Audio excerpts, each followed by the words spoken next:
Delaware is facing another challenging budget year. I'm Jill Horner. This is Comcast Local Edition. With me this hour is Delaware State Representative Tom Kovach. Thanks so much for being with us. My pleasure, Jill. When we talk about the budget, and we'll get into some of the specifics for the next budget cycle in just a minute, but talk to us a little bit about the concept of fiscal sustainability and how you actually defined what sustainability means in Delaware. Well, that's a very good question, because you hear sustainability thrown out everywhere. It's kind of like the new catchphrase. We need to be sustainable. Well, it's a laudable goal, but sustainability should be the minimum threshold. But somehow this is a new concept for the government to really be in a sustainable position. We find ourselves in a severe economic crisis, and we can't afford our government because we've grown and grown and grown. We've grown tenfold, in size and in numbers and in cost.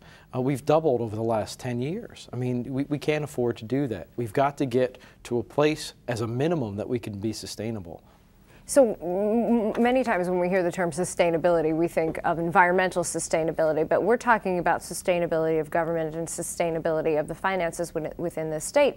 You mentioned the growth of government, but in this past budget cycle, we actually saw a reduction in the size of state government, mainly through attrition or funded but unfilled positions.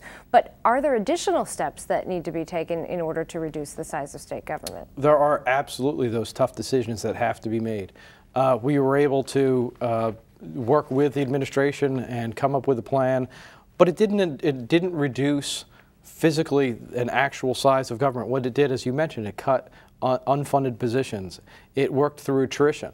What we need to examine is really get to the core of what our government should be providing: safety, education, welfare.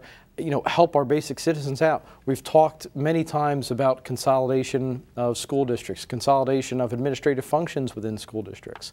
If we're providing and funding things without a value to society, we have got to take those people out and put them in other productive positions. We can't just, we'll just eliminate positions that don't exist and save our money. We need to shrink to a size and encourage private investment in these areas. When we talk about shrinking to a size, at what point can the government still work efficiently with a certain number in the workforce and yet still be effective? I mean, that's really the balance in having a reduced workforce. Can the job still get done of running the state? Well, that's right. And we spend, as a state, we spend an incredible amount of money funding nonprofits, funding other agencies, putting our money elsewhere. If we were able to effectively and efficiently support these positions, we can take these positions out of state positions, make them private positions, make them stand on their own.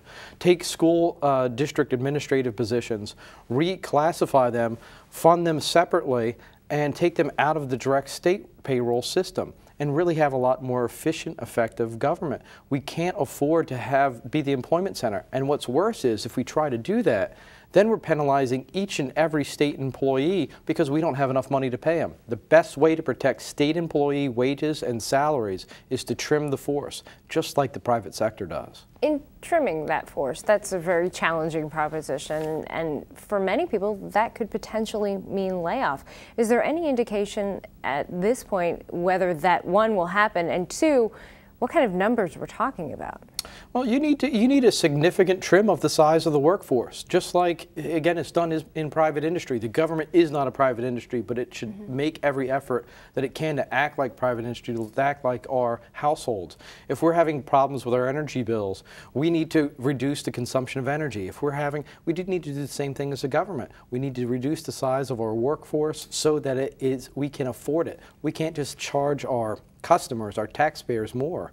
We have to become more efficient, and we need to do that in these tough economic times so that we can survive and thrive. We need to focus on job creation. Job creation is essential to the future of Delaware. Different and innovative technologies is another focus that we should be focusing on, and job growth in non-standard media is important. All right, thank you so much for being with us. We've been talking with Delaware State Representative Tom Kovach. I'm Jill Horner.